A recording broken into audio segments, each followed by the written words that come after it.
Hi friends, మేము కొండ ఎక్కిన తర్వాత శ్రీవారి దర్శనానికి మాకు చాలా టైం ఉంది. అందుకని చెప్పేసి అక్కడ క్యాబ్ మాట్లాడుకున్నాము 1600కి. వాళ్ళు 5 to 6 ప్లేసెస్ తిప్పుతామన్నారు. సో అందుకని ఫస్ట్ శ్రీవారి పాదాలను దర్శించుకోవడానికి వచ్చాము.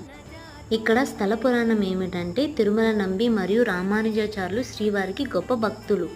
అయితే స్వామివారి దర్శనం ఉదయం సాయంత్రం 2 సార్లు మాత్రమే తమకు దర్శనం అవుతుందని తిరుమల నంబి రామానుజాచార్యులు ఇద్దరు బాధపడేవారంట.